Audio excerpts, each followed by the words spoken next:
Movie शुरू होती है एक ऐसी फाइट से जो पूरे अंडरग्राउंड माफिया को हिला देती है। ये फाइट एक सैमुराई और एक कॉन्ट्रैक्ट किलर के बीच होती है। सैमुराई दुनिया के खतरनाक किलर्स में से एक है और उसको मारने का कॉन्ट्रैक्ट एक लड़की जिसका नाम गिल बॉक्सून है उसने लिया है। बॉक्सून अंडरग्राउंड माफिया की जानी मानी किलर थी।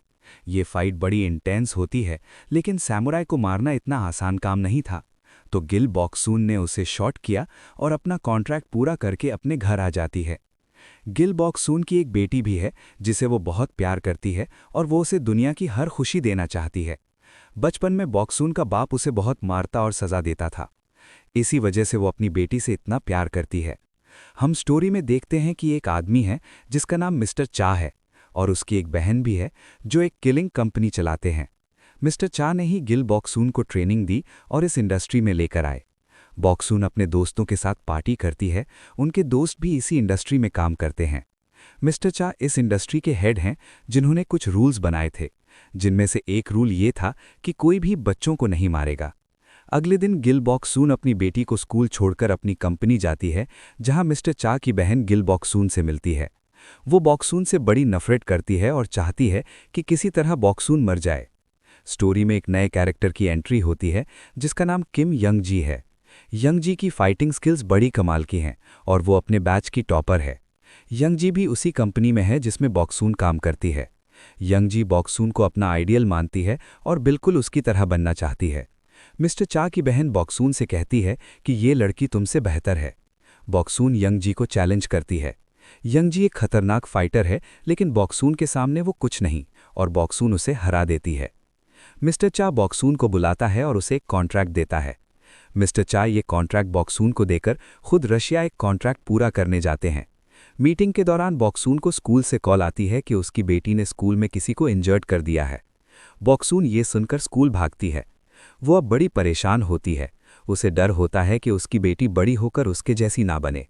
वो उसको ये सब कामों से दूर रखना चाहती है ताकि वो एक पीसफुल और अच्छी जिंदगी जिए।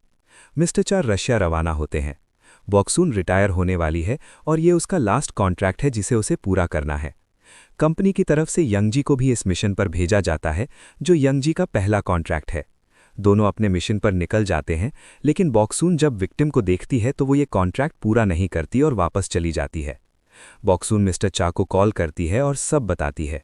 मिस्टर चा अपना कॉन्ट्रैक्ट पूरा करते हैं और बार में सबको मार देते हैं। वो बॉक्सून को यंग जी से बात करने को कहते हैं और यंग जी से पूछते हैं कि क्या ये सच है कि बॉक्सून से कॉन्ट्रैक्ट पूरा नहीं हुआ। यंग जी सब इल्ज़ाम अपने सर पर ले लेती है। मिस्टर चा बोक्सुन को कंपनी बुलाते हैं और एक नया अग्रीमेंट साइन करने को बोलते हैं।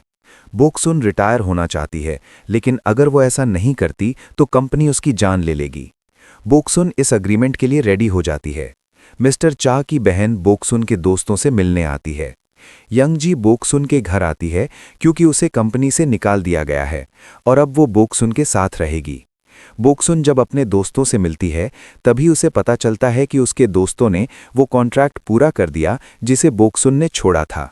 बोक्सुन ने मिस्टर चा से एक शर्त पर अग्रीमेंट साइन करने को कहा था कि वो कॉन्ट्रैक्ट कोई पूरा नहीं करेगा, लेकिन मिस्टर चा की बहन ने ये रूल तोड़ा।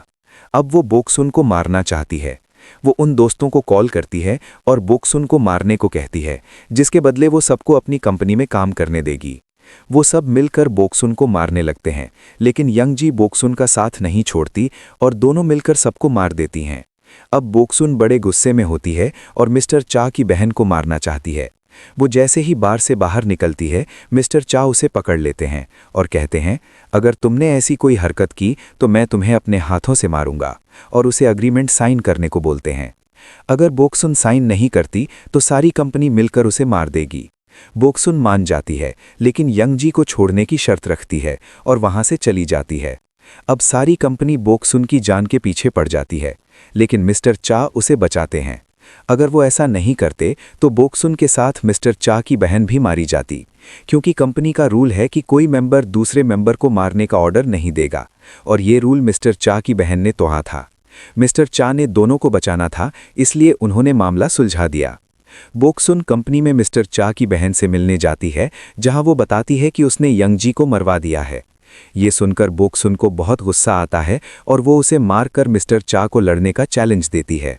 मिस्टर चा ये चैलेंज एक्सेप्ट करते हैं और बोक्सुन की बेटी को कॉल करके कहते हैं, अपनी माँ को बताना कि मैंने चैलेंज एक्सेप्ट कर लिया है तो वो टाइम से काम पर आ जाए। बोक्सुन घर आती है, तैयारी करती है और कंपनी की तरफ निकल जाती है। मिस्टर चा पूछते हैं ये सब सिर्फ एक लड़की के लिए। बोक्सुन कहती है तुम्हें उसे नहीं मारना चाहिए था, उसकी कोई गलती नहीं थी। ये कहकर बोक्सुन सोचने लगती है कि मिस्टर चा को कैसे मारे। वो हर तरीके से सोचती है लेकिन उसे अपनी हार नजर आ रही है क्योंकि मिस्टर चा सबसे खतरनाक किलर और कंपनी हेड हैं। मिस्टर चा बोक्सुन से बहुत प्यार करते हैं। जब वो बोक्सुन को मारने लगते हैं तो उन्हें बोक्सुन का बचपन याद आ जाता है और वो उसे नहीं मार पाते। मिस्टर चा बोक्सुन को बताते हैं कि ये सब वो उसकी बेटी को दिखा रहे थे। यहाँ हर जगह कैमरा लगा है और इसका एक्सेस उसकी बेटी के पास है। बोक्सुन को बड़ा दुख होता है और वो रोने लगती है। वो जल्दी से घर भागती है और देखती है कि उसकी बेटी सो रही है। तब उसे सुकून मिलता है और यहीं ये मूवी खत्म होती है।